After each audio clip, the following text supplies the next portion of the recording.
Today there will be a video about disassembling the ZFC8 180 gearbox. I'll show a complete video on how to take it apart, disassembling the gearbox, how everything is removed.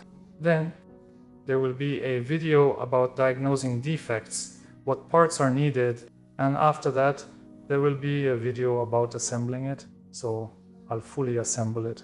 That's the kind of gearbox we're working with.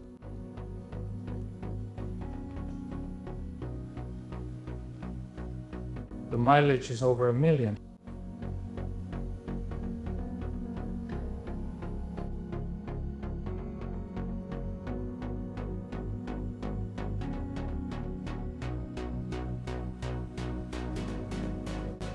Here you can clearly see that it needs a fork repair kit. The bushing is completely worn out. This gearbox is an 8-speed, meaning it has 8 gears. There are 4 gears plus a splitter, so that makes 8. So first I need to remove the magnetic brake disc. This is the electromagnetic brake. There are coils here and another similar disc. It's already half disassembled. Now I'm loosening these bolts with the 21mm socket and removing this disc. Next, I need to take off this cap to get to the bolt that holds the gloss in place.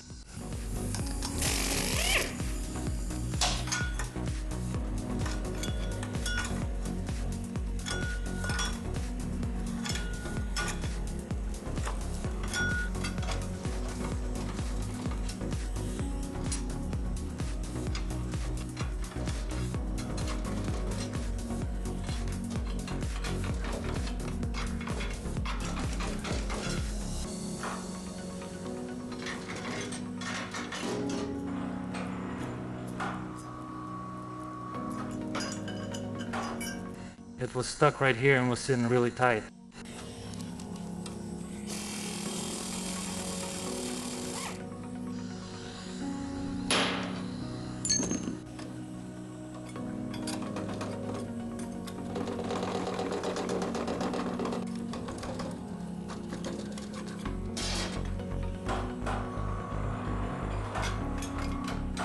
All this needs cleaning. We used to wash it, but the spray didn't reach here. I'll unscrew the sensor now to avoid breaking it, and also remove the bracket since I don't need it here. Well, while the oil is sitting, I hung it up on the hoist, got the container ready, and I'm draining the oil.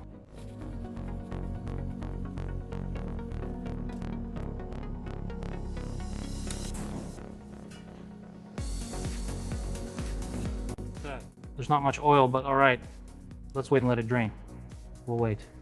So the oil has drained. Now how much did I get here? Well, about 7 or 8 liters, I guess. Honestly, I don't remember exactly, but I think the normal amount for this gearbox is 9 liters. There's no chart here, so the standard is a bit less. I'm taking it apart and removing the cover to see what's inside. I'll check the shine, then split the gearbox.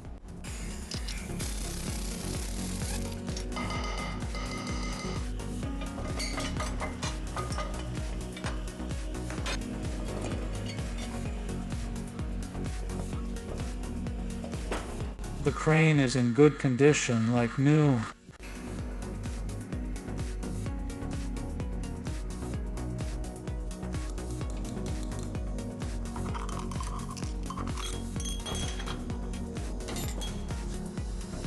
So in theory there shouldn't be any oil here. Apparently that's what the plug is for. Alright, I'm removing the retainer and unscrewing it, taking off the flange.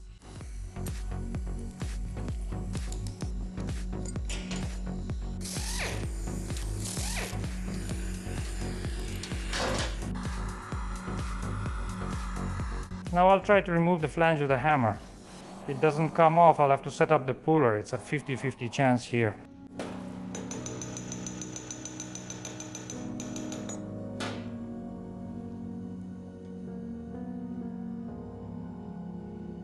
Got lucky, saved 20 minutes, so what do we see? What do we see?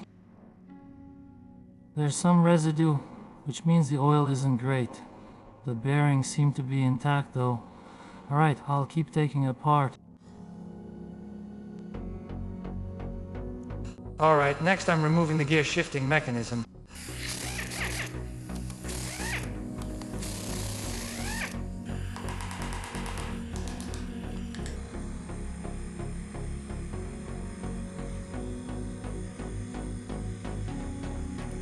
Remove this cover carefully, there are springs inside.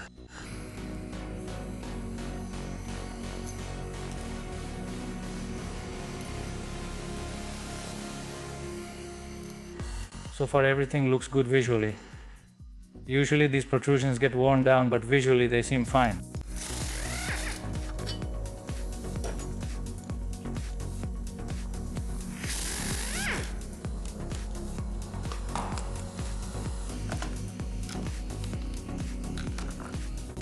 Next, I need to remove the cover that holds the electromagnets.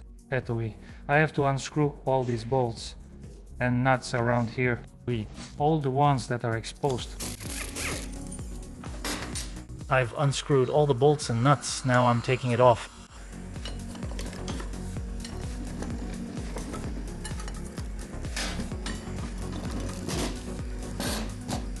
I'm taking it off and we can see some corrosion here. By the way, this gearbox has done over 1,000,000 kilometers and it looks really good. I recently worked on the gearbox of a Chinese bus, Stanyang. That gearbox was less than 3 years old and it was completely corroded. All the aluminum was eaten away. There were holes through it. But here the aluminum, this is what I wanted to show. Everything is cooked up, everything is oxidized, but the aluminum is still intact. Here are the bolts. I've picked at them twice and there's still another old one to pick at, more old ones. I don't know, German? ZIF, not sure what year, probably from the 90s. Let's take a look. Well, the gasket of course needs to be replaced. We'll need a new rubber seal and we need to check the washers. Here's a washer we had. We'll just set it here for now and then during assembly we'll check the adjustment. That's it. Basically now I need to remove the rear cover. For that I need to unscrew this joint, the pneumatic cylinder, 3 15mm bolts. Unscrew them from both sides, these bolts here that hold the fork. Now I'll remove the cover. Not sure where it's from. This is our splitter.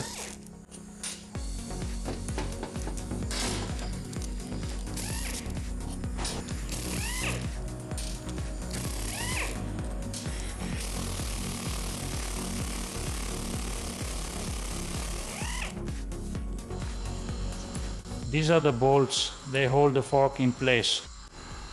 Которая переключается. Вот еще. There are 3 on each side of the gearbox. They also hold the forks. This piston uses air to engage the splitter, switching between high and low gears. There's a valve, a stone, and spools on the cover. Depending on the slot and where the air goes, the air is supplied to the piston, which engages the splitter. Depending on this, you get either higher or lower gears. First, remove the cover, not the piston. Unscrew this nut to take off the piston with it.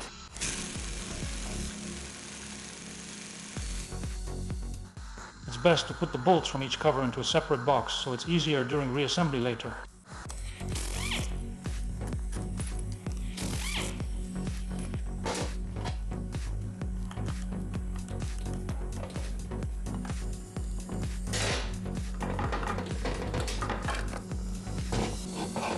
Так, что мы видим? What do we see? Here we immediately notice some kind of chip. Its origin is unclear. We'll figure it out later.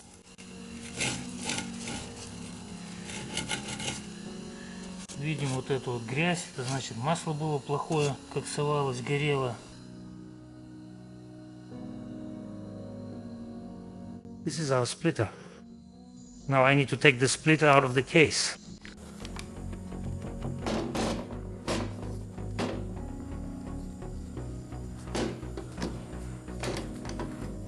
Now I need to remove the front cover. I can't take out the primary shaft, it only comes out inward.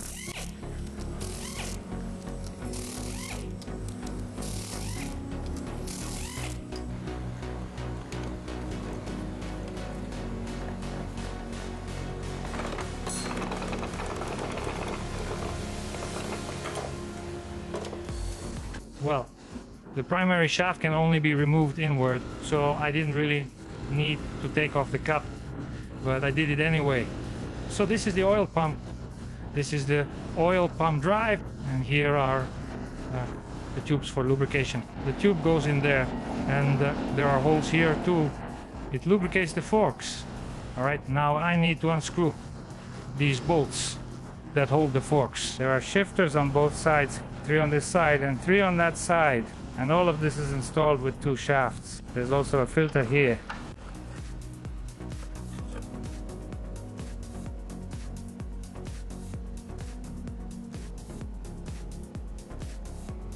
Now I need to take out the shafts. So I remove the ring and I need to take off this gear. I need to unscrew 3 on this side and 3 on that side. On this side of the fork.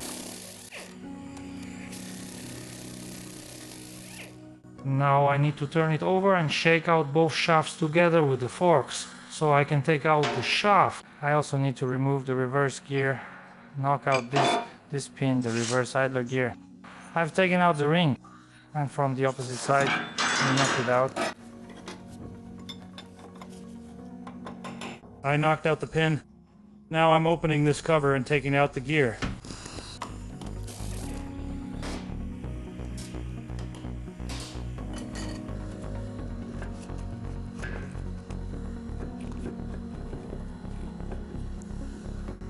The gear can't be taken out in this direction.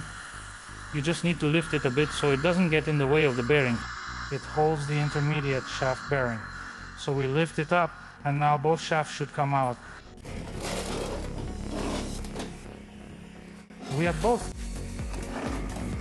We should get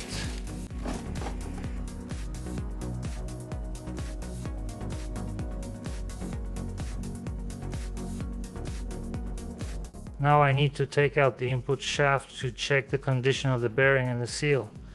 It just comes out toward the inside inward. Well, the seal needs to be replaced, so I need to remove the housing. So, to remove the cup, I need to take off the ring. Remove the dust cover and unscrew the 13mm bolts all around. Alright, next I'm starting the inspection. Why did we remove the gearbox? Because the gears aren't engaging well. 3rd, 4th, 7th, A. Well, if we're talking about the splitter, then it's 1st, 2nd, 3rd input shaft, 4th, 5th, 6th, 7th, 8th. This is the reverse gear. So the gears weren't engaging properly. That means we need to check the cones and rings. Here I took this off the 4th gear. And here we see that the ring has settled onto the cone all the way and it turns. There's no gap at all. And moreover, it even turns. So, naturally, the gears won't engage because this is supposed to serve as a brake. The ring is supposed to stop the gear through the cone. The gear should slow down and then the sleeve should engage with it.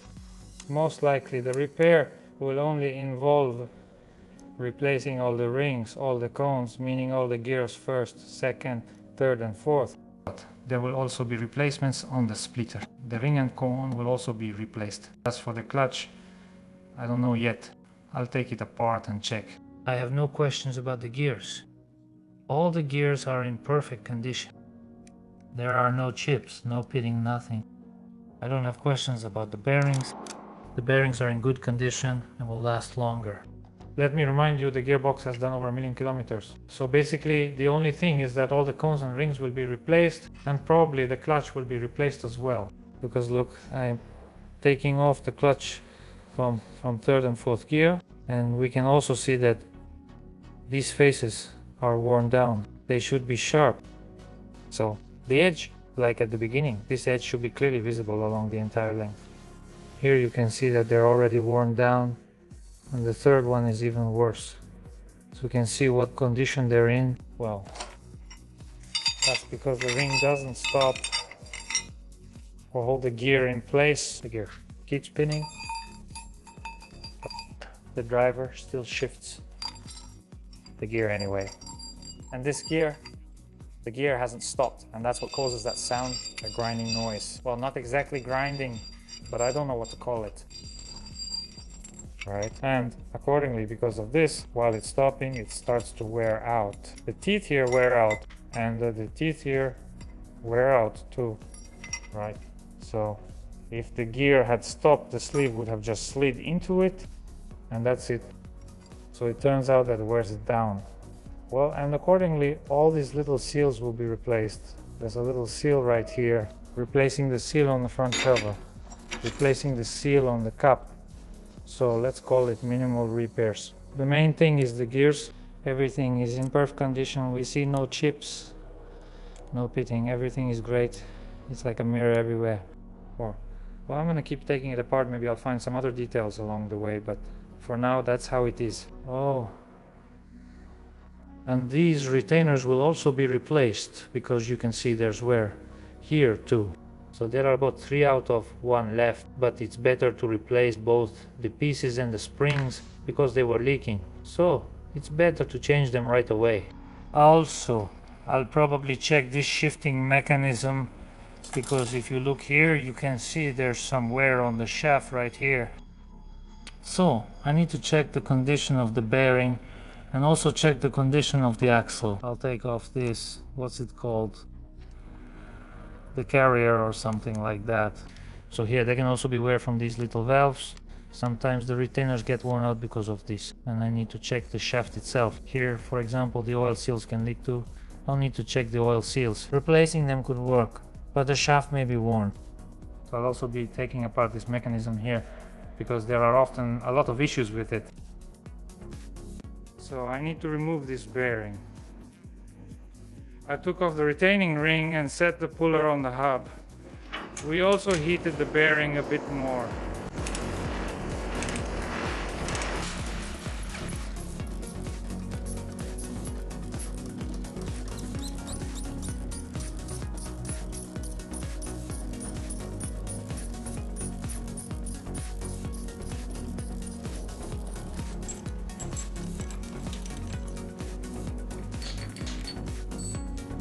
Alright, the bearing and the hub. I'm removing the ring and the third gear cone. Let's take a look. Well, by the way, they also spin. So it went all the way in and spins. Needs to be replaced too. The teeth are broken. I'm removing the third gear. It sits well on the shaft, there's no play. So in theory, the bearing should be in good condition.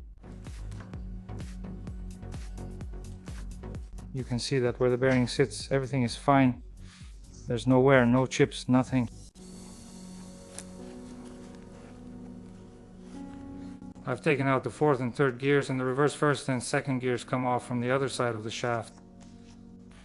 Now I need to press out and remove the bearing that's on the secondary shaft from the reverse gear side. But since there's a tube inserted into the shaft here, that's for the oil channel, I can't use a puller here.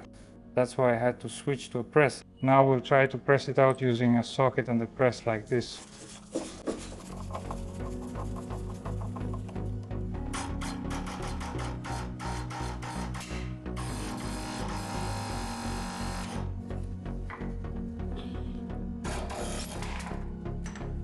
Just like that.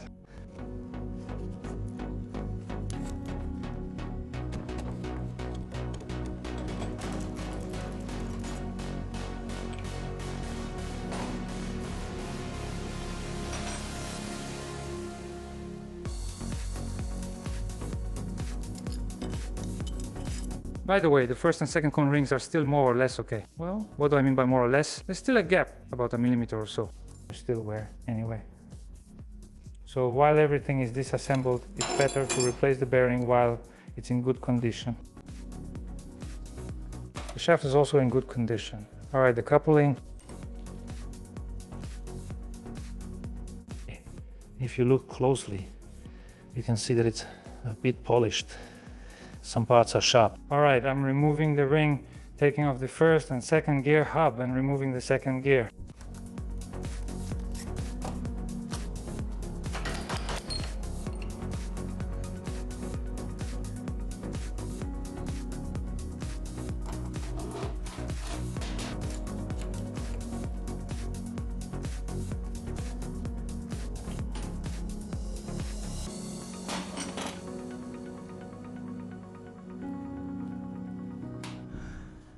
By the way, right here the shaft has already started a bit.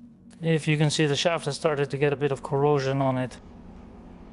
That means the cementation has slowly started to chip off, but you still can't really feel it with your finger yet. But it's already started, and these are the channels. Oil comes through this tube from the oil pump. The pressure here isn't as high as in the engine, but there's still pressure, and under pressure the oil is forced to the bearings. A very good solution. So now I have this row. This is what needs to be replaced, and this row here, this is what's in good condition. Not that much.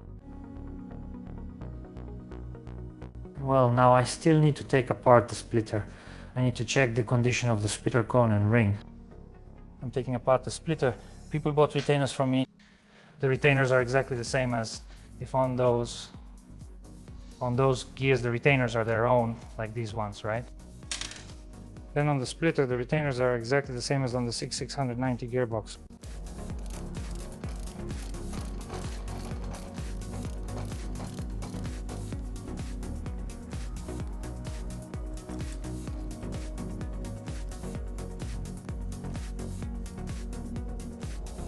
Alright, so I removed it, and now let's immediately check the condition of the splines. The splines are in really terrible condition. These teeth here, you can see they're rounded off. I mean, they're almost completely round. You can even see it here. There's no hint of an edge left at all. So this part also needs to be replaced. And accordingly, it works together with this ring. This ring also needs replacement. Now I need to remove this ring and take off the hub. Check the coupling. By the way, the synchronizer sleeve is also in terrible condition. Look. Let's look at the synchronizer sleeve. It is in terrible condition. It's not just worn out. The teeth are completely eaten away. So it definitely needs to be replaced 100%.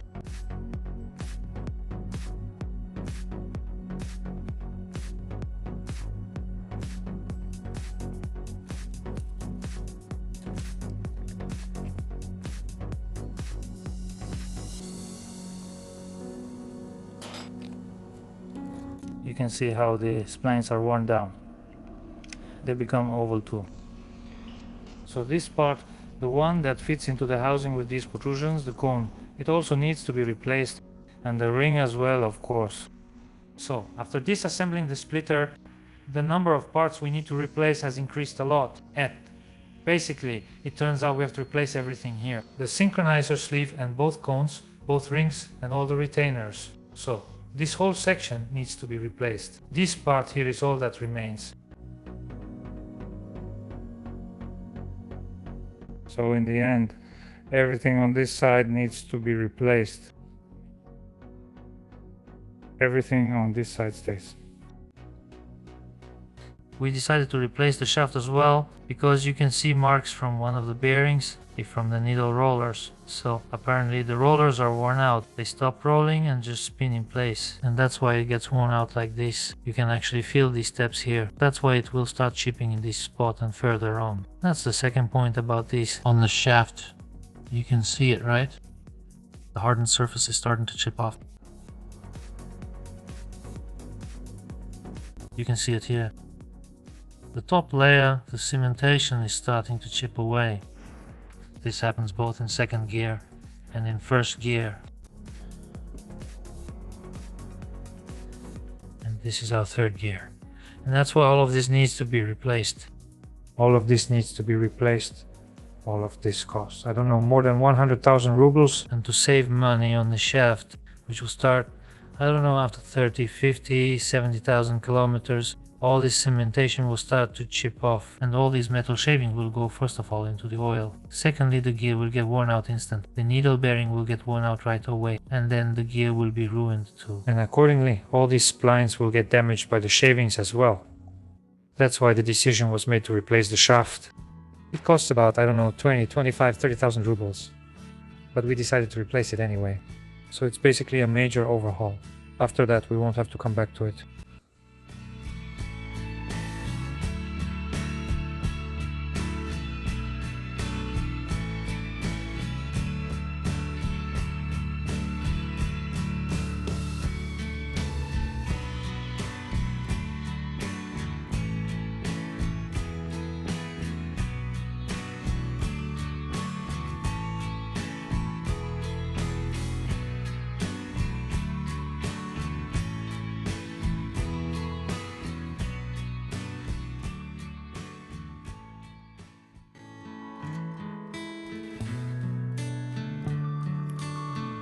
What are the main problems they usually have? The bushing gets worn out. There's a bushing here.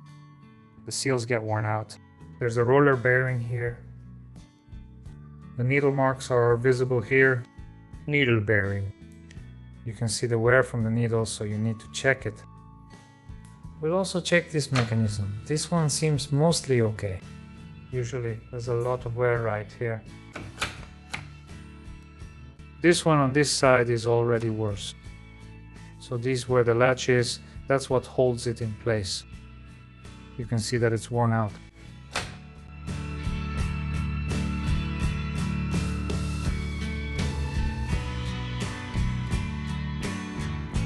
We take it apart, inspect it and see what's needed.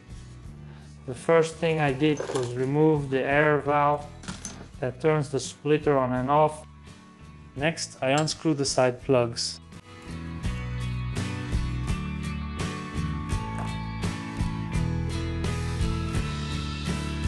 I unscrewed the plugs and took out the springs.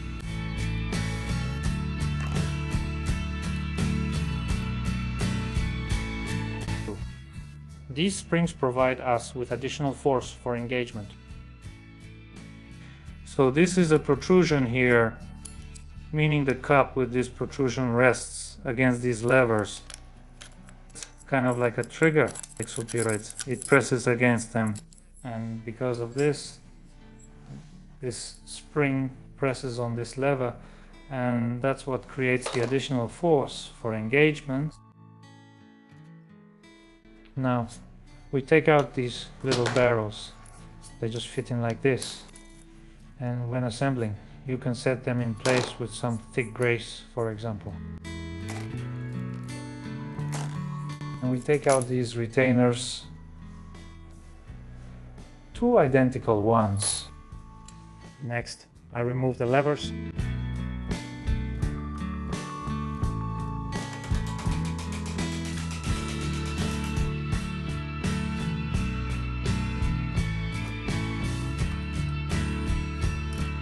I remove the top cover.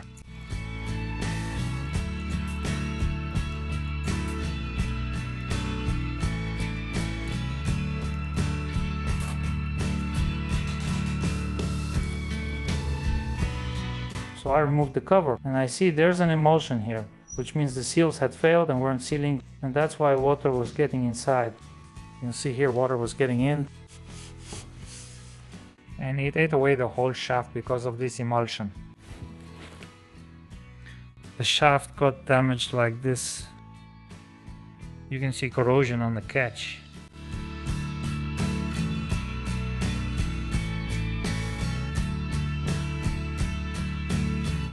The shaft is either new, but a new one is very expensive, so most likely we'll have to weld it, turn it, machine it, and grind it.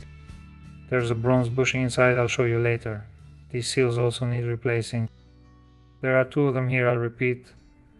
There's a seal and on top of it is a dust cover. You can also see its size here. So its size is 25, 35, 35, 710. Next, I need to remove the gear shift retainer ball. There are two springs under this cover, so now the cover will be pushed out by the springs. To be continued.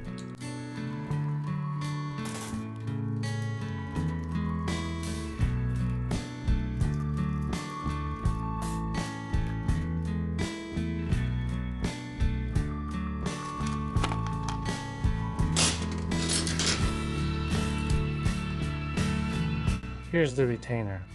We can see that there's a ball here, also in the emulsion. You can see it was damaged and it's loose. That is, in this new retainer, the ball sits snugly, it doesn't wobble. That's why the retainer must be replaced. I'm taking out this little bushing. This retainer can make this hole oval, meaning it can wear it out. That's why this little bushing is also replaceable. Oh, there doesn't seem to be much wear here. No, then we put it back. But this retainer needs to be replaced. Okay, now I need to remove the rear cover.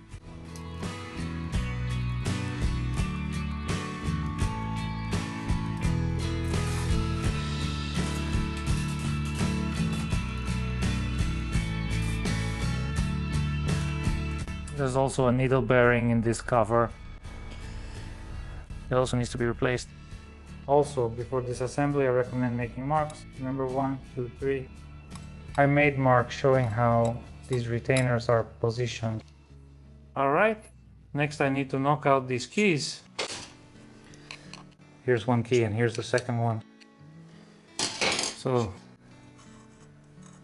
I knock out this big one from this side or from this side. It'll be more convenient from this side because here it's flush, while on this side it sticks out a bit. And I'll need to knock out this key. So I unscrew the plug here from below. So I need to align it like this. Here we can see it. And knock it out this way, in this direction. So to start, I'll knock out this one. As a punch, I'm using this injector needle. Just a regular Mercedes injector needle. See, well, that's just to get it moving, or you can use a 6mm bolt. One that's not soft metal, something sturdier.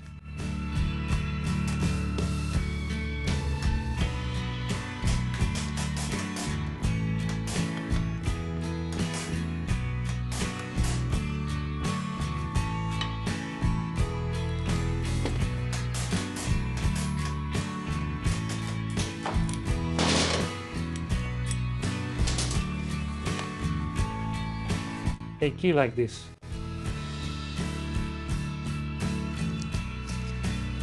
Okay, I knocked out this key, now I need to knock out the next one.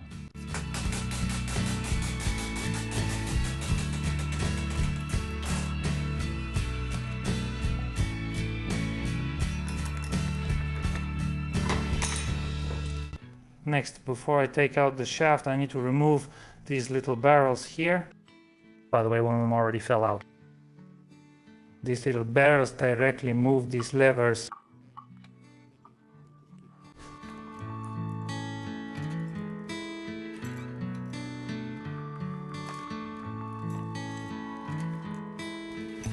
There are 6 of them on the shaft. 6 of them, all identical. When installing them, you need to fit them properly. Well, I use sealant, a thick sealant. I degrease everything and apply the sealant. 6 of them, all identical.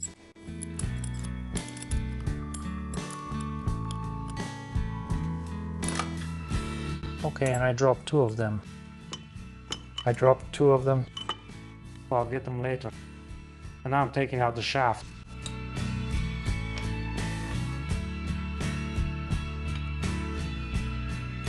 You need to take a look here. Here at these protrusions to make sure there's not too much wear on them. Well, they're basically in good condition here. That's why I won't be replacing them.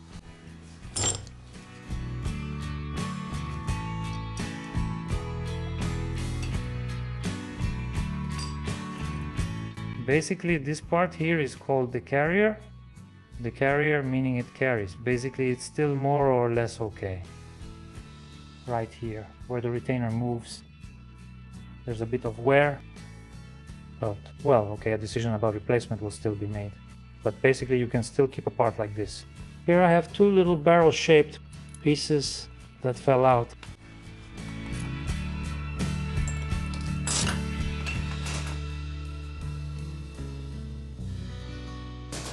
Here is this little bushing. Let's remember that 2 springs rest against it. A thick one and a thin one. About the springs.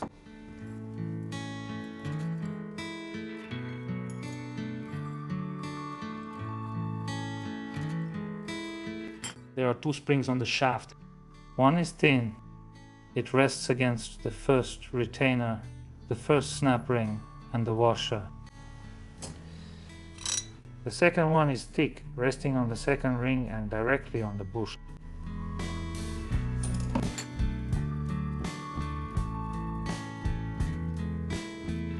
As for the shaft, what questions did I have about the shaft? Basically, as for the shaft is more or less in normal condition. The only thing is that there's corrosion in this spot. That is, it's clearly visible. You can't leave it like that anyway. It needs to be built up with weld. Then I'll machine it first on the lathe. Then I'll grind it, finish it on the grinding machine. By the way, there's some wear here. These are the springs. That is the spring scooted there. The spring, by the way, is also worn out in this spot. You can see it's corroded. It's not worn through yet, just a little, but that's minor also. These two ball bearings need to be replaced. Here's one installed here, and the second one is in the cover. Now I'll knock out all the bearings, all the bushings, all the seals, and I'll show you what else will be replaced.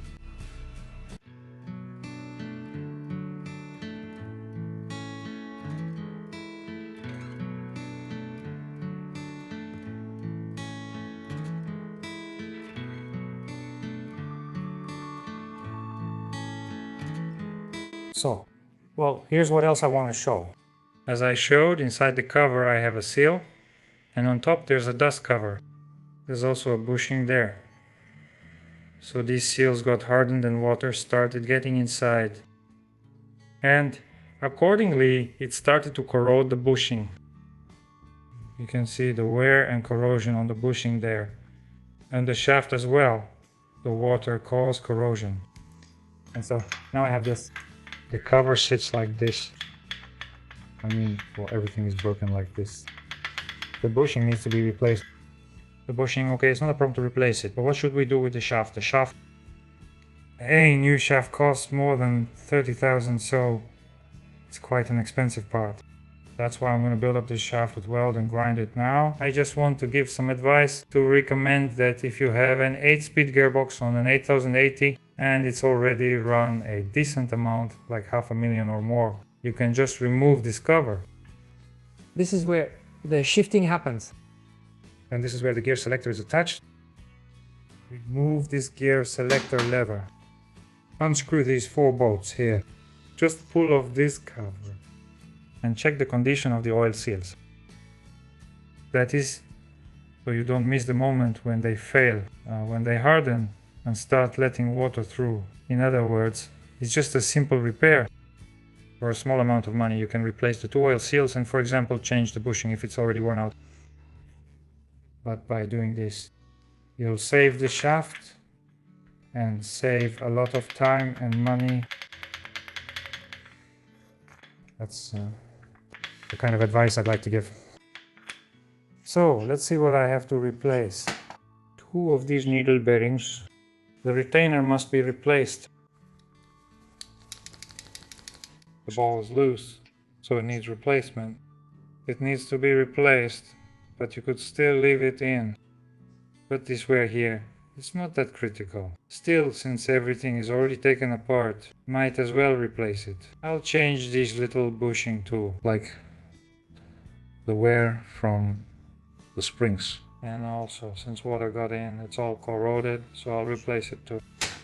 And of course, a set of gaskets. The covers, gaskets. A gasket goes here, rubber seals go there. Now I need to unscrew and knock out the bushing. I'll take a drift punch.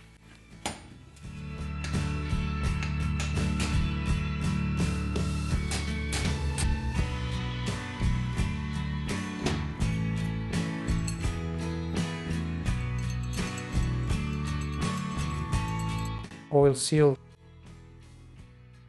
The inner shaft is 25, the oil seals are 25.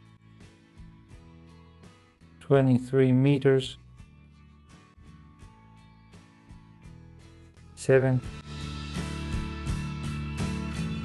We have this height too. There is 3, these 2, 4. Under 5, 6, and the bushing. So 11. This is 1, 2, 1, 3. Me 19. 19. This 27, 28, 29. 35, 36. 42 goes on the 35.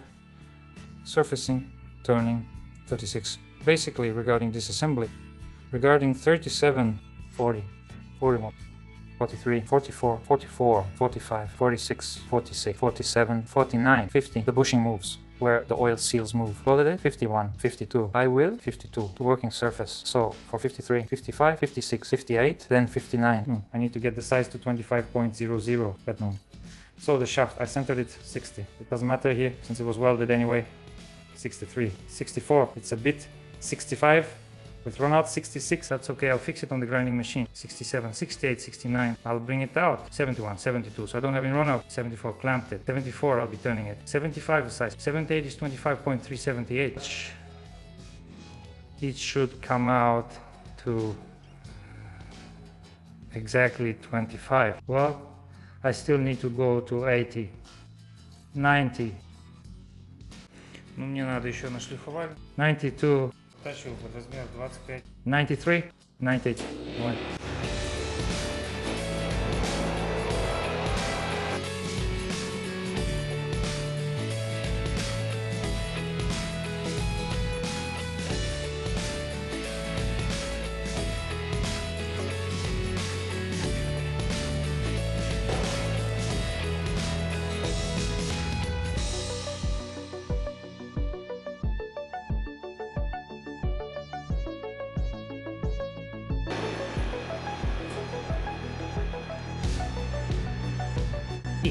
Grinding 95, 12, 26. Шлифовальный станок, там уже буду выводить под размер.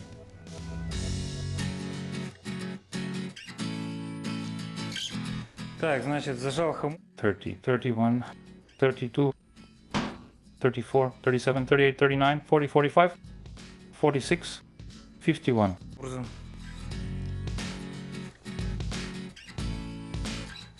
И сейчас зажал. 66, 67.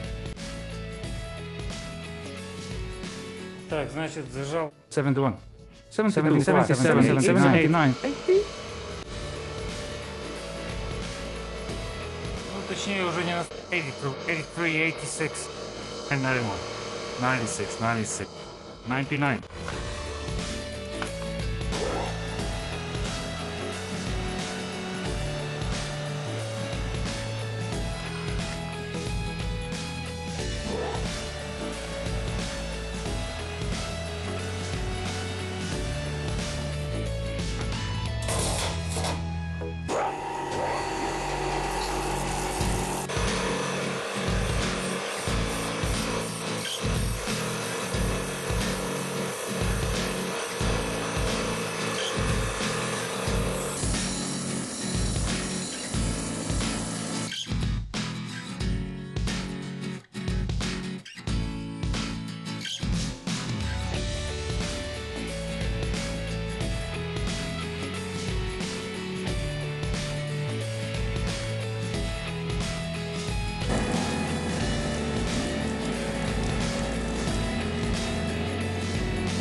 So I got a measurement of 25.0. That is exactly 25 mean.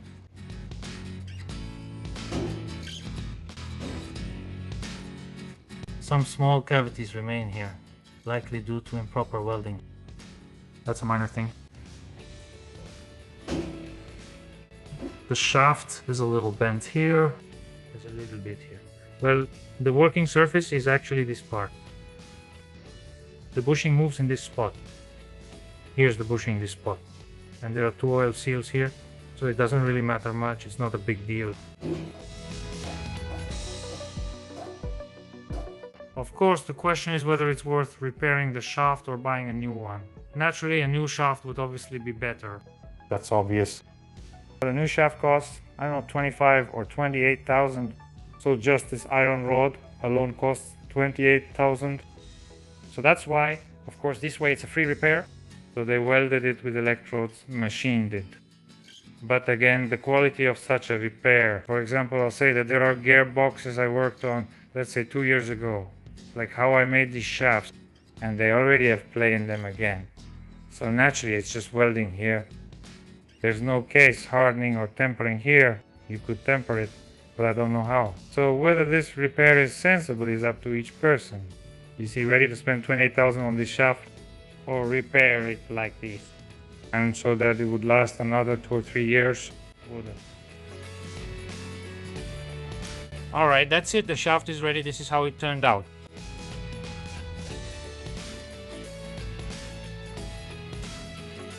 This wear is from the springs. There's a washer here and a spring. It doesn't really play any role at all. The main thing is this part had wear, where the bushing and seals move. So this part here is size 25.00. Well, basically, there are some small ones here on the shaft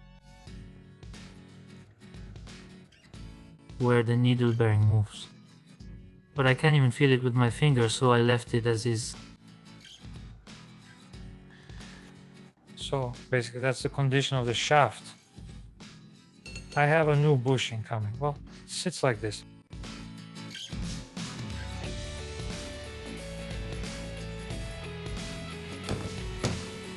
We're now assembling the mechanism and mounting it on the gearbox.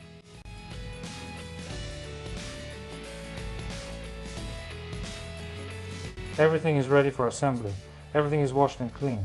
Alright, I'm starting the assembly. So first, I press the bushing and the oil seals into this top cover.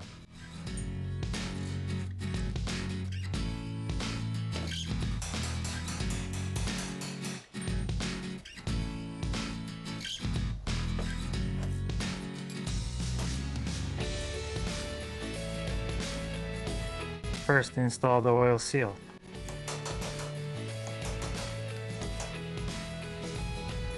Alright, next the dust cover is installed.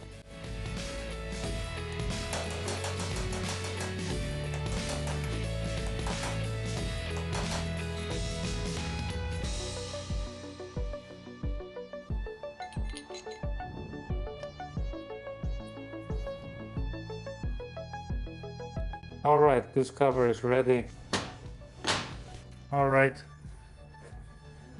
Next I need to drive this needle bearing into this spot.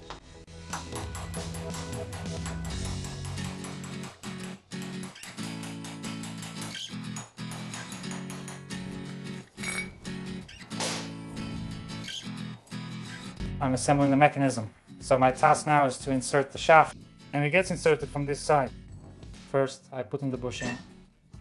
Next I install this piece here, the so-called carrier.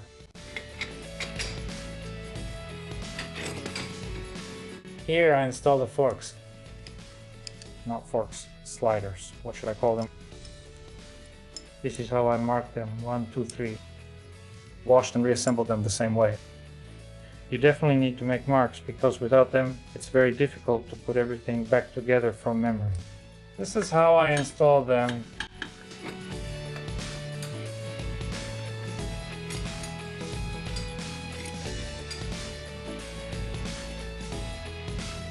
So, the shaft is positioned like this. I put the marks according to how it's set. Here's the key. The key should fit in. Next, I need to insert these 6 little bushings. I start with the lowest ones. I've marked this as the shaft's top. This is how I take it out. And here I also mark that this is the top. Now, I need to flip it over and start inserting from the very bottom ones. So how do I do it?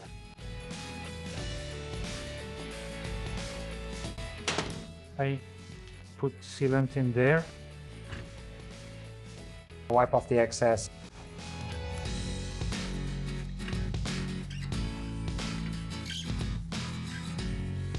Just like that, so they don't fall out. But make sure they fit all the way in. I keep turning it further.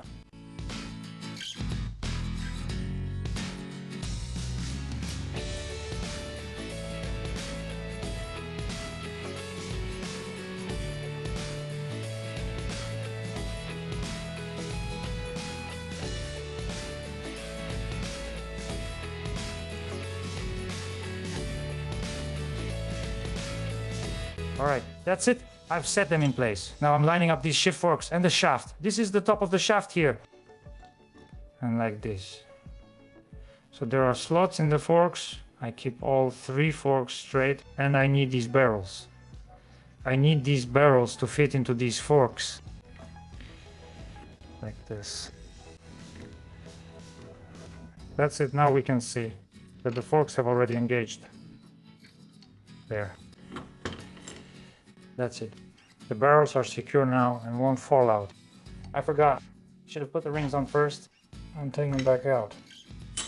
So first I need to put the rings on here. First I need to put in the springs and rings. This is the retainer. I'm putting it on now. Then it will be secured with a key. Next, this washer is installed. Next, a thin spring is installed. Next, a small washer is installed. And the ring is installed.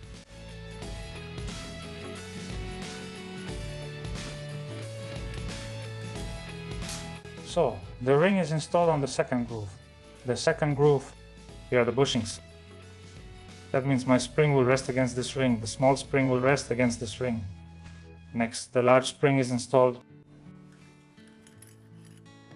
The large washer is installed. And another ring is installed. I'm not installing this ring yet so that I don't create any spring tension. I'll assemble everything here first, then install it. Alright, the forks are already in place. They won't go anywhere now. The plungers won't fall out anymore. There's no space for them to fall out. They're already held by these retainers and the forks. Now my task is to insert this key, the smaller one, right here. And here I need to insert this one, the bigger one. I align them like this.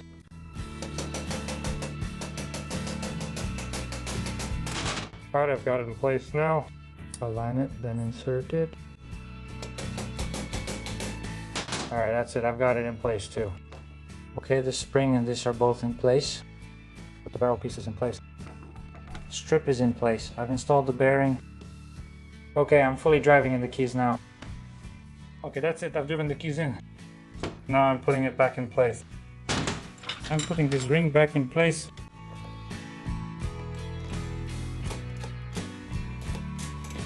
Alright, the spring is in place. Now I'm securing the mechanism. Kiski, yes, I'm placing it.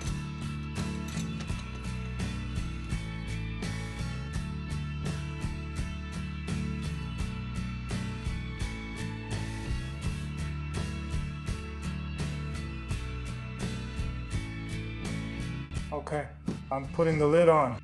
So the shaft can be lubricated with oil. The bushing can also be lubricated with oil. And I install it.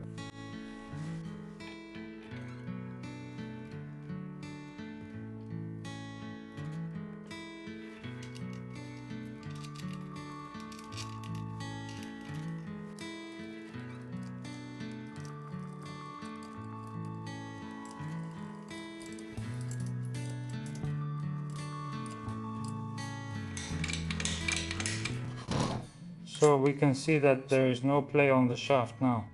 That is, everything is perfectly straight, perfectly fine. Alright, now I'm putting on the rear cover.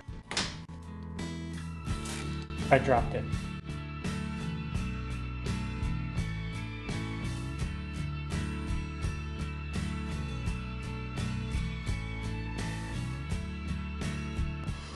You can also put a little oil on the shaft.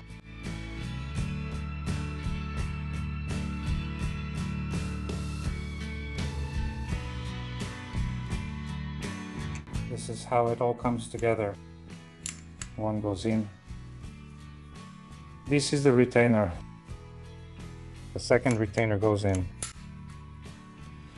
So that they don't press against this bushing. And then you just insert these 4 little barrel-shaped pieces. That is, when the cover is screwed on, they rest against the gearbox housing. That's why they don't fall out. It fits into this part. The force is created by this spring. That is, it goes in here and rests right here. This is the latch.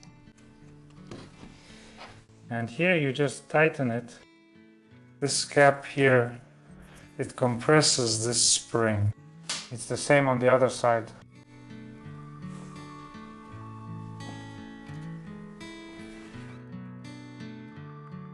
On this side, I install a ball like this. It goes into this bushing here and it locks in place through these protrusions. It holds the ball, clicks over and locks it either this way or that way or like this. So here I apply sealant to the rubber. Like this, and then we insert it. Next, I coat it with oil. I put this ball in place. This is how it goes in here. It jumps over like this with the spring pressing from this side. Click, click, click. Next, on this side, this ball is pushed by a spring like this. A cover holds the spring like this. The spring is installed, and then this cover is installed. All of this is secured right away. The two covers are secured with two bolts. That's it. Now the shaft fits tightly. To move it, I need to apply some force. There. Here, I have a valve that actually controls the splitter.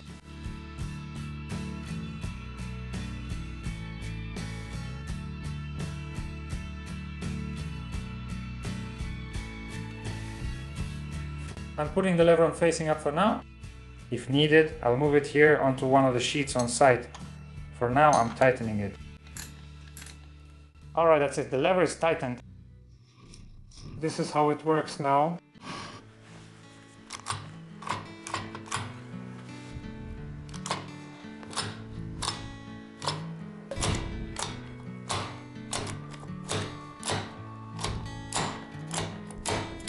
So you can see how the lock works. Responsible for the shaft's position. 1, 2, 3. And now we can see how these balls work. Continued. So at some point, both of them are pressed.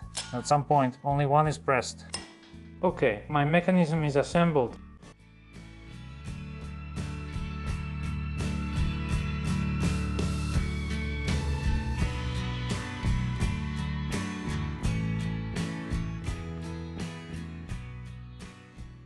Today we will assemble the 8S 180 transmission, an 8-speed with a splitter. Well, is it really a splitter? Is that the right term? Range unit. So here it is. Well, you could call it a splitter. Basically, in the 8-speed here, there's only the derange unit. Basically, there's no splitter here. The splitter is used in the 16-speed. You have a splitter and a derange unit there. Well, in Russian terms, you could also call this a splitter. Let's call it a splitter. The meaning is clear anyway, you can see it. So I think no one will get confused. Now I'm starting the assembly. There are many new parts here. Almost, I don't know, 100, 120, 130,000 worth of new parts. That's why I'm doing a full assembly. I still need to clean the gasket here, but that's a minor thing. So first of all, I need to assemble the output shaft. The output shaft will be new. Let's go.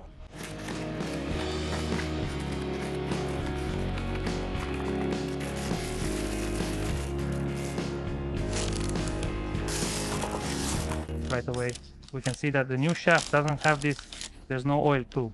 So now we'll try to take this tube out and put it in here. So basically the shafts are the same. To knock out the oil channel tube, I take a rod like this, 10 millimeters in diameter.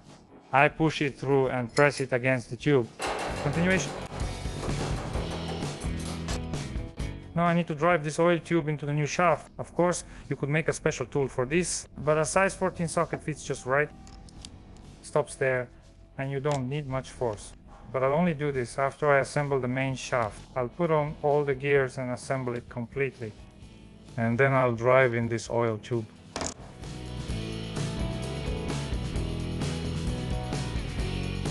So, as for the parts, everything for this tube is brand new. Here. A set of gaskets, couplings, one cone, the second cone for the splitter, rings, cones, the second, third, and fourth gear cones, rings, hub, needle bearings, various bushings, retainers, springs, oil seals. I'm starting to assemble the secondary shaft. I clamp the vise and first install the second gear. Here we have reverse, first, second, and third, and the primary shaft is the fourth. So below it turns out the first is the fifth, the second is the sixth, the third is the seventh, and the fourth is the eighth when they work with the splitter. Not the splitter, but the demultiplier to be precise. I put on the bearing, lubricate it with oil. I lubricate it and put on the gear. Even ZF, the original.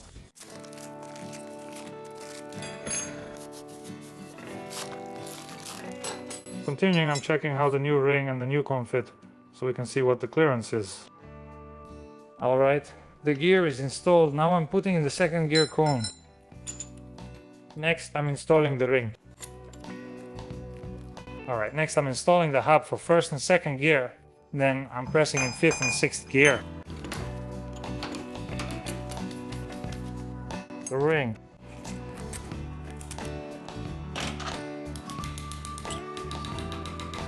Next, I take new springs and new retainers.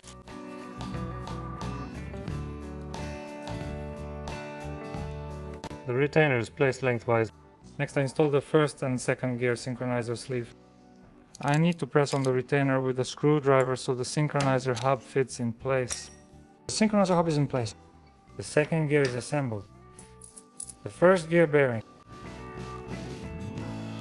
Next is the ring. You can put it together like this right away.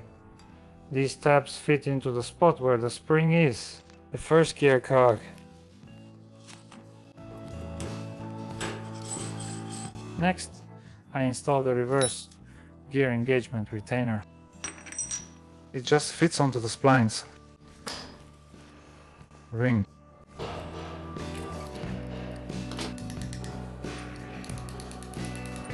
Reverse gear needle bearing.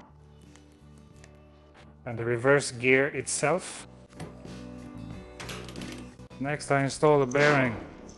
I heated it up and put it on while it's hot. That's it, the bearing is installed while hot. I mean, I heated it up on the stove. Alright, next I need to flip the shaft over and assemble the third gear.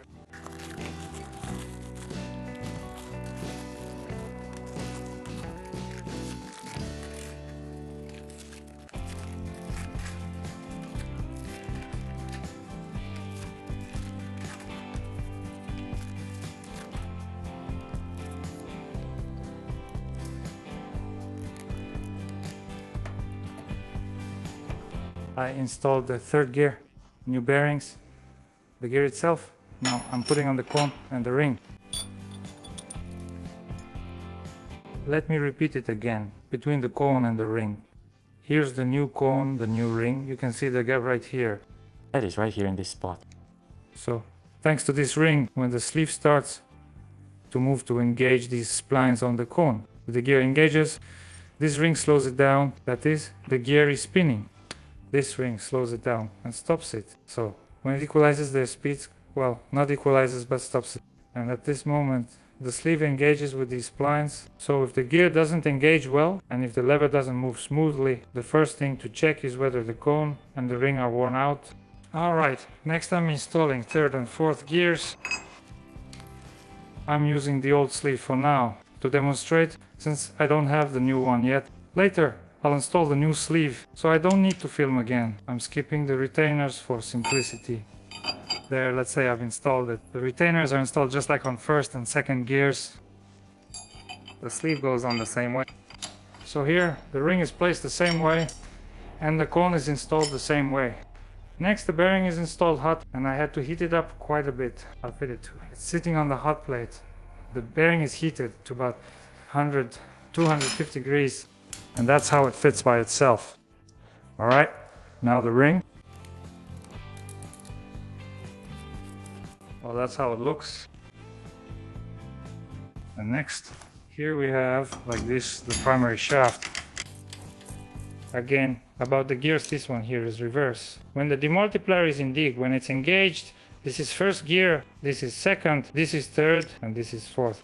Next, when the demultiplier is off, this is fifth, sixth, seventh, and eighth gear. So each gear serves as 2 gears.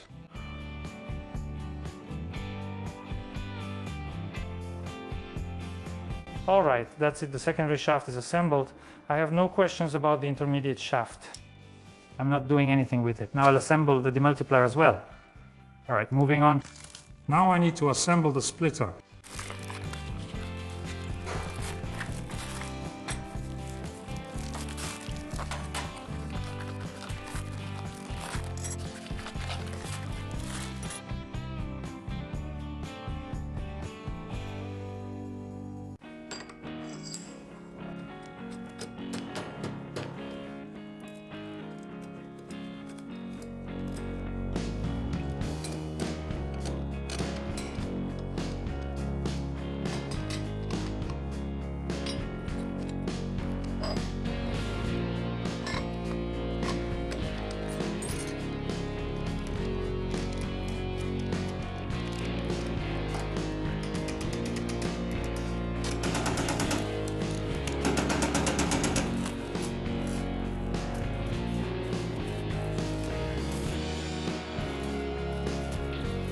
I've installed the springs, thick, thin, and the retainer. Now we've installed the intermediate shaft.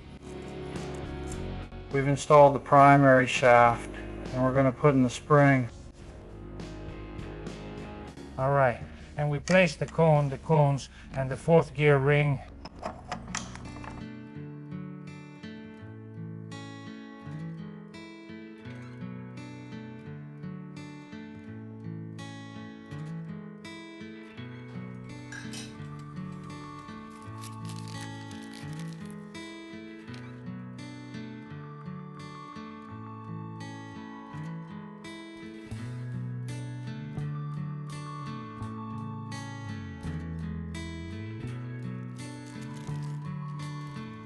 Alright, that's first, second.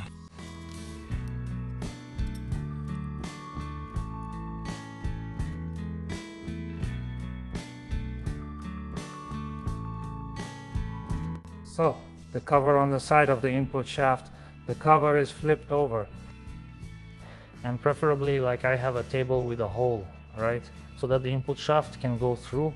So, first the intermediate shaft is installed, making sure that the tabs line up with the oil pump drive. That is, the tabs are aligned first, then the shaft is positioned in one place and matched up. Next, the input shaft is installed. The input shaft cone and the input shaft ring are placed onto the input shaft. Next, install the assembled output shaft, the secondary and part of the intermediate shaft. You can bend them back and then connect them together. Then the forks are installed. They fit into a groove like this, and then the sliders and forks are put on the front. And then you leave just the forks themselves. It's made in such a way that you basically can't mix it up. The rear one fits into this engagement. Here, temporarily tied it with a clamp so it won't fall, since it doesn't go into engagement here. Here we have first and second. It engages with the middle fork, and third and fourth engage as well. So we have the first one. So this is reversed, this is first, second, this is third, and 3, 4. Basically, the forks are interchangeable. These sliders and the forks for reverse and third 3 to 4 gears, they are interchangeable. The middle one has its own fork.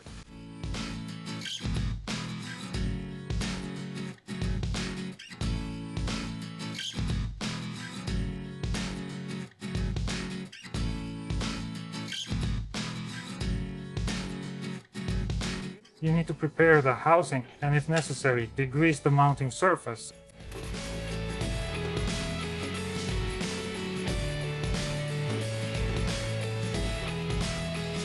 Here I have a filter installed. I also degrease it here, and now I need to glue it with super glue so it doesn't fall out. This is what the filter looks like.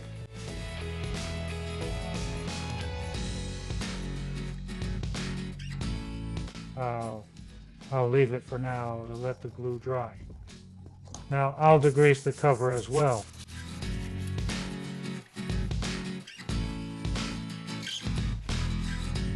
A new gasket.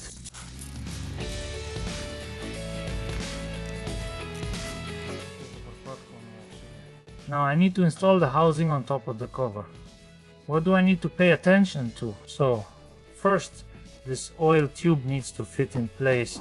Then the two guides need to line up, and also the filter. I glued it so it wouldn't fall out and so the forks wouldn't get caught. Into this groove, I'll need to press on this latch on the cover on the housing, and that way move it aside. The filter got stuck for me like this, so I smeared sealant all over and will replace the gasket.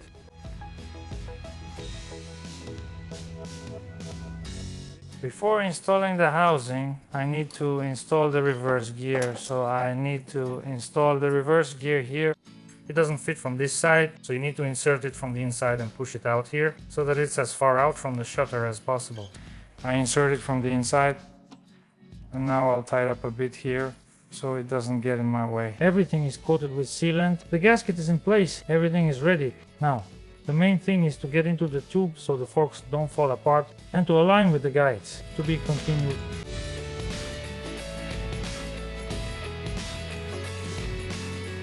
The housing is almost in place. It went in here, the bearing went in. Now the guides are in. There's about 5 mm left. Now I need to catch the forks.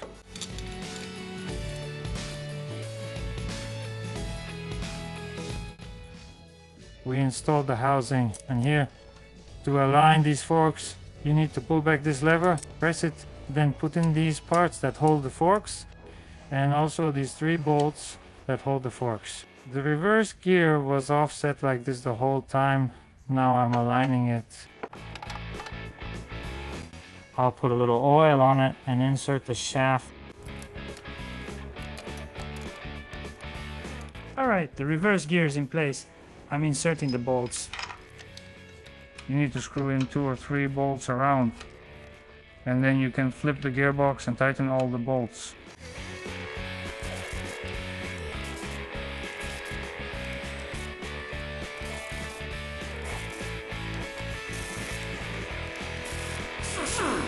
Alright, the cover is fully tightened. Now I'm going to install the housing. Since I didn't change the bearings, I don't need to adjust anything. I just put back the same washers that were here. Next, before continuing with the assembly, I need to check the gear shifting, just like it is right now. To make sure that all the forks are seated correctly and that all the selector bolts are in place and engaged with the forks, I need to check the gear shifting. So, in order to shift gears without the splitter, you need to press this trigger all the way down. The plate, if it's in this position, simply doesn't let the forks move. That's why we press it all the way and try to engage the gears. We turn the shaft a little bit with a pry bar. Now, now, the reverse gear should engage. So, I'm turning it clockwise, and here we can see that it's spinning in the opposite direction. And so on, you can check all the gears like this. I won't film it. I've checked everything and it works. I'm putting the cup back. We've cleaned it, and now I just need to replace the oil seal. I'm installing the oil seal through the fill port. So, since I didn't replace the bearings, I'm just leaving the old washers. I put a couple of drops of super glue and position the washer so it doesn't fall off during installation. I apply sealant. I put a drop of oil where the oil seal moves. I'm leaving the old gasket, it's sitting well, not torn or anything. I just degrease it with solvent and install the cup.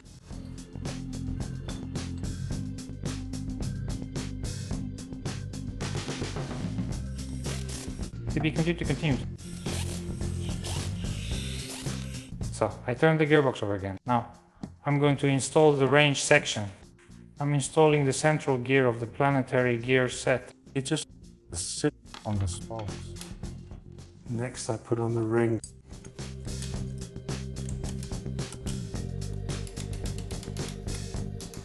Next, I need to install the oil tube. The shaft that engages the range section. This is where the fork engages to activate the range section. These are the 2 positions. There's a detent here. Here it is. So There are two grooves on this shaft, the detent, two positions, either engaged or disengaged. Now I'm installing the splitter. Range section, that's right.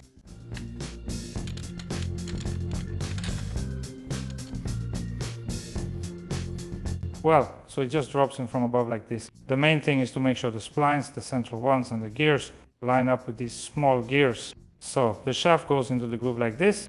As I said, the fork goes here, and then you can turn this a little bit right or left by a millimeter so that everything lines up on the cover. All right, that's it. Now I'm installing the fork and we can close the cover.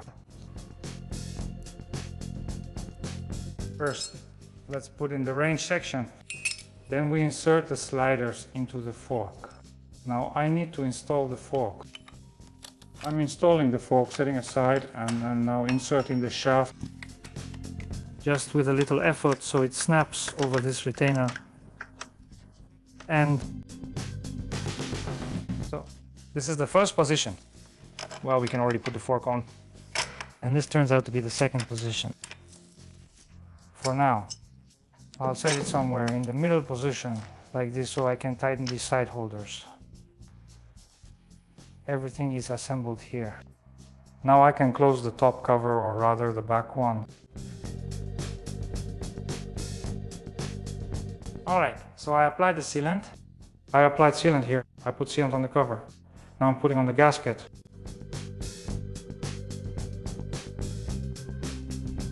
And I'm closing the cover. Now, I need to make sure that these protrusions fit into these holes. I estimated roughly. If needed, I turn the demultiplier a little. It's not fixed in any way there. It just lies inside the housing, something like that. Now, I tried to put the cover on.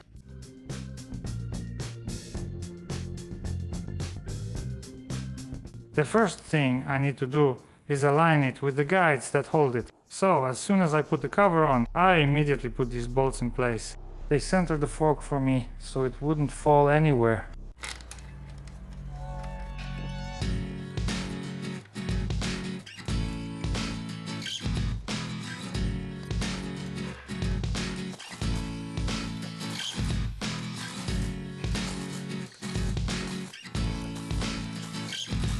Now, I need to install the cylinder that engages and disengages the fork. I'm keeping the old cylinders, they were working fine.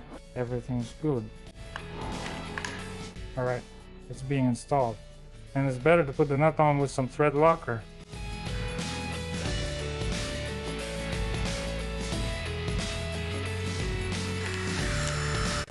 I'm tightening it with the pneumatic gun while holding the piston by hand.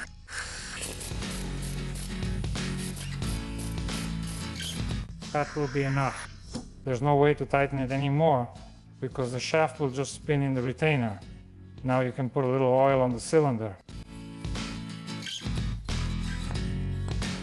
Here's a new gasket. I applied some sealant, I coated the walls with oil. I tightened the piston and I'm now installing the cylinder.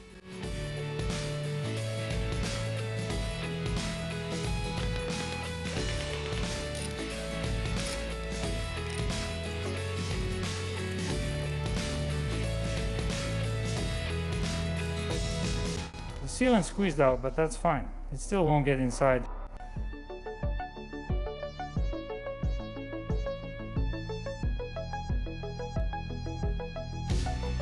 Alright, next I'll be installing the rear cover. First, I'm putting in the oil seals.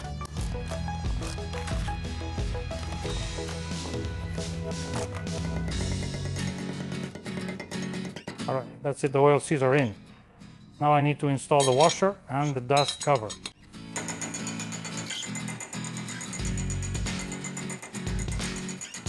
Alright, that's it. I'm done on this side. Since I didn't replace the bearings, I'm just putting back the washer that was here. For this I put a couple of drops of super glue and stick the washer so it doesn't fall off.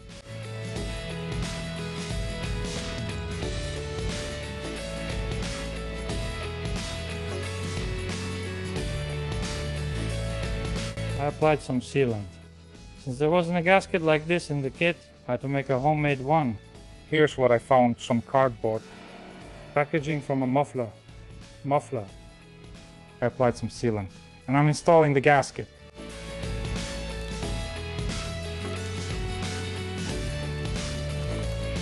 I cut the gasket up to the bearing, since there's also a rubber seal here. We don't have the new rubber seal and can't find one anywhere. We're using the old one, it's still soft, though a bit compressed. But with the gasket, it'll be fine. Alright, so I applied the sealant, the washer is glued on, the oil seals are in place, the dust cover is in place, the gasket is also coated. That's it, I'm installing the cover now.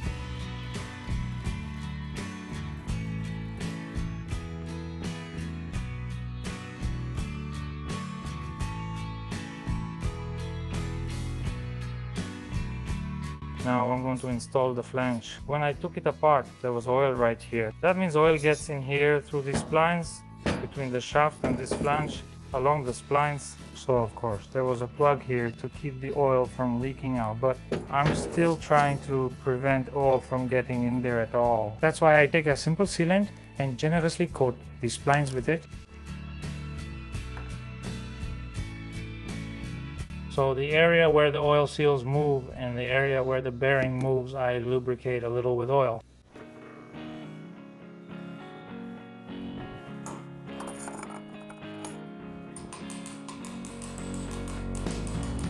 The sealant has squeezed out well. It will dry now, and I think the oil won't get in here. Next, I put this washer in place. I also apply just a little bit of sealant.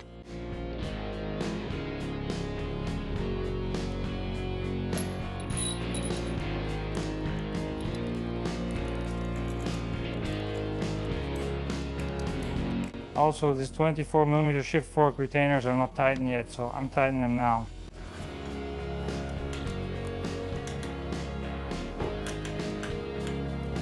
Now I'm closing the reverse gear cover.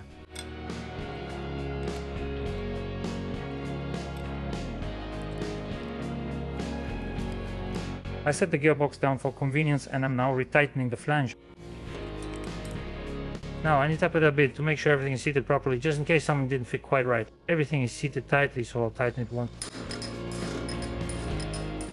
I've tightened everything. Now this retainer goes here, which secures these two bolts. I'm installing it like this. I take two sockets from the set, size 20, 20 and 21. Like this. The main thing is to make sure it fits tightly so that these edges wedge it in place. That's it. Now I put the plug here. The flange is in place. Now I need to install the plug. I applied sealant and I'm hammering it in.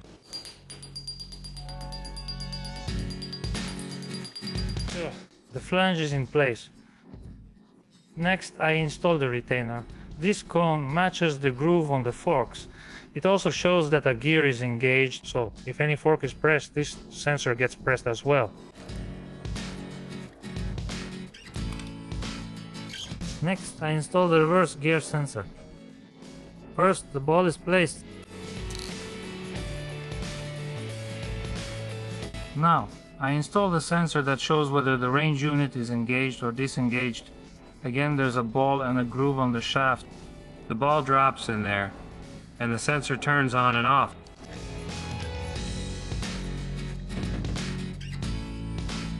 Next, I install the cover.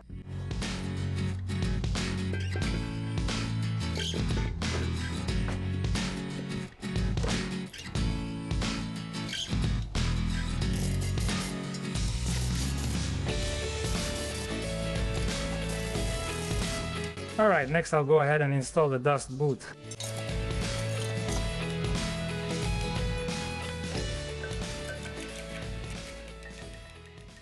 What about the clutch fork? There were no issues with the clutch. The car was running, the clutch was working fine. But when we took it apart because of the gearbox failure, we saw this situation. This kind of play.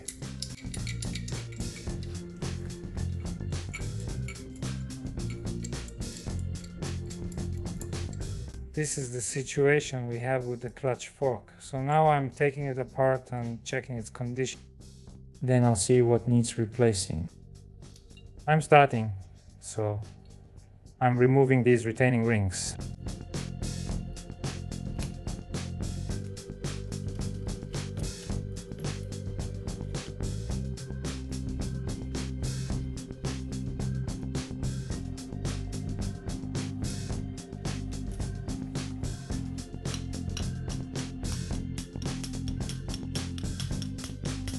I've moved over to the press. Now I'll try to press it out.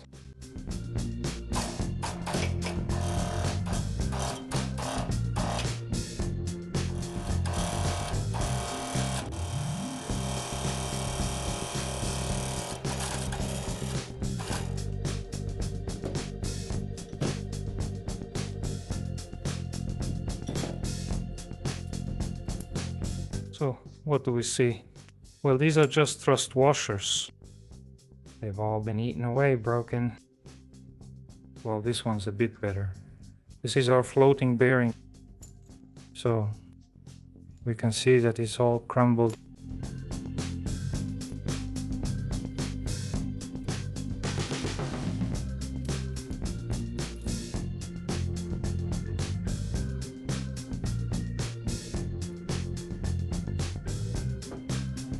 Alright, here the ring is even completely worn out on this side.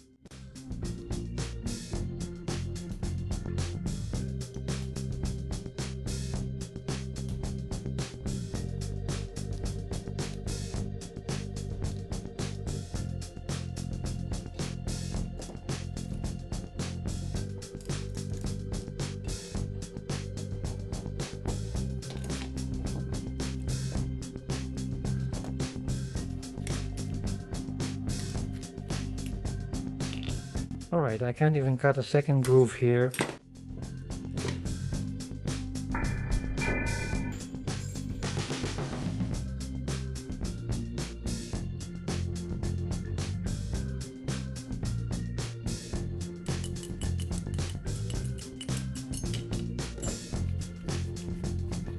Alright, we can see that our bearing is worn out. Even in this spot, it has already started to wear down the fork itself.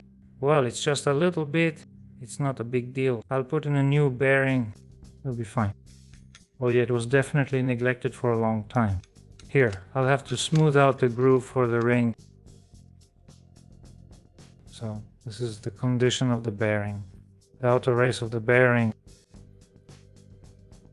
So, of course, all of this needs to be replaced. This, and this. Now I need to take out the shaft.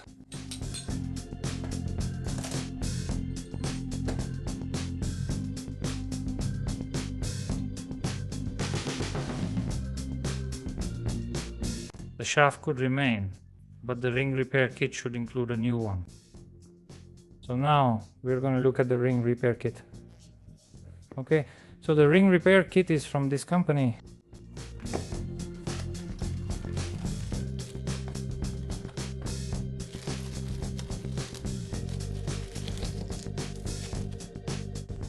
Let's see what we have in it. We have a new shaft.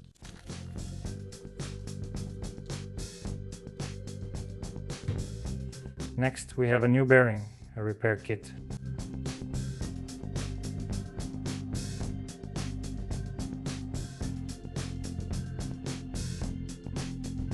Let's see how it fits.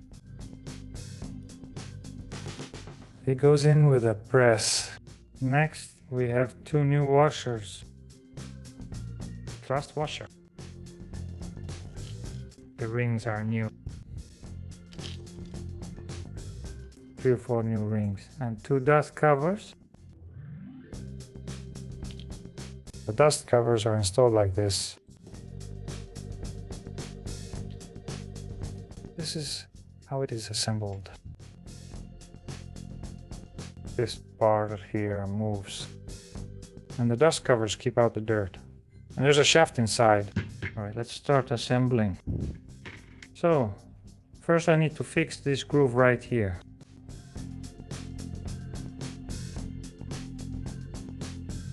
Alright, I fixed the groove a little bit here. I straightened it out. It was dented there. Alright, first I'm installing the ring.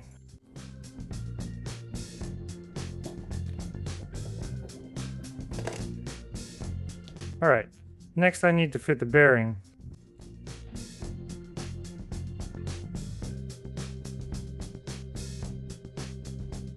Alright, so I need to fit the bearing. To avoid wasting time searching for a drift or making one, I just took a 27mm socket from the set. It fits nicely like this, and I just hammered it in. That's it, the bearing is in place. I'm putting on the second ring.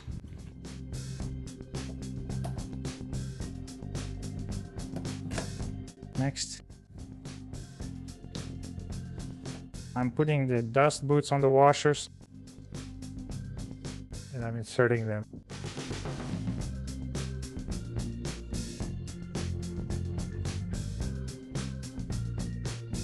Now I take the fork.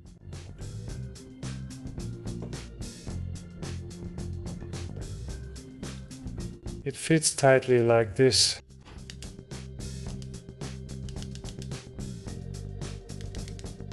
Now I need to align the holes. And then I need to drive or press the shaft in there. For that I'll use some oil.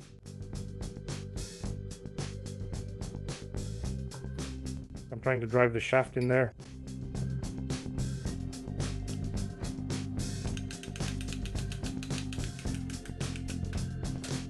Let's see. Basically everything is going smoothly.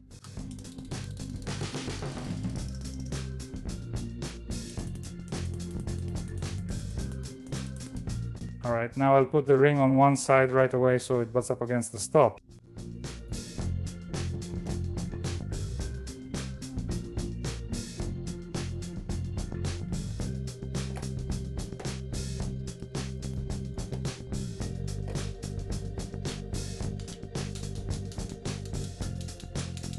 It stopped in place.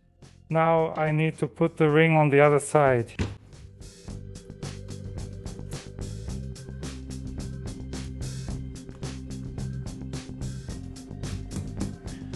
Alright, that's it. I've put the rings on.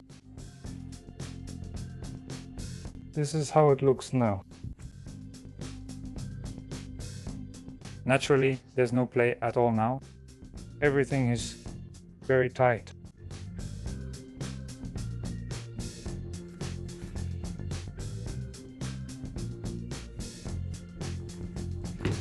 The fork is ready for installation.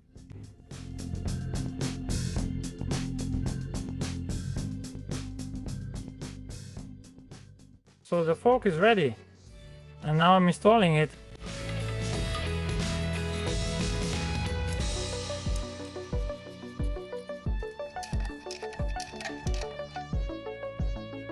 Everything is great. The release bearing will go here. I'll just show you. There's no release bearing yet. It will be new. So, before installing the release bearing, you need to graze the cup here. Graze the fork arms here. For now, I just wanted to show how it sits. I'll demonstrate on the old one.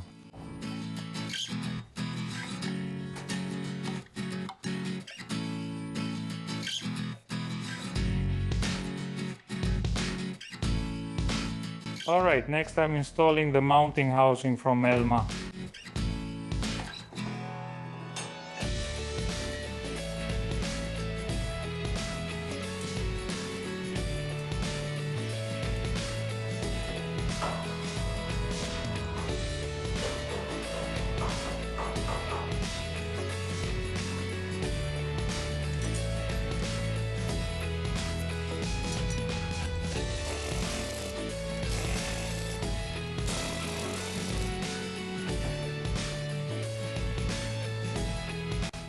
And you can look from above and see that all of these are at the same level. That means all the forks are in place. That's it. The cover is installed. Before I tighten these 4 bolts, I install these rocker arms. They are installed very simply, just like this. Next, the springs are installed here. To keep these springs from falling out, I also glue them with sealant.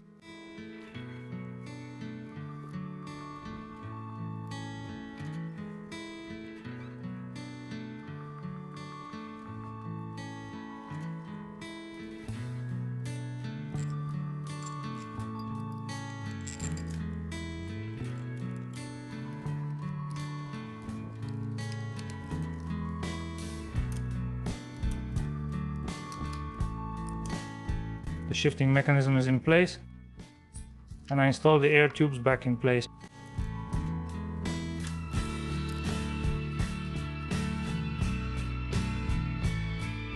Installing the speedometer sensor.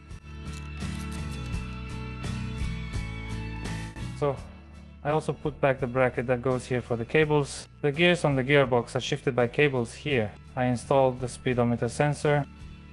That's it, the gearbox is assembled.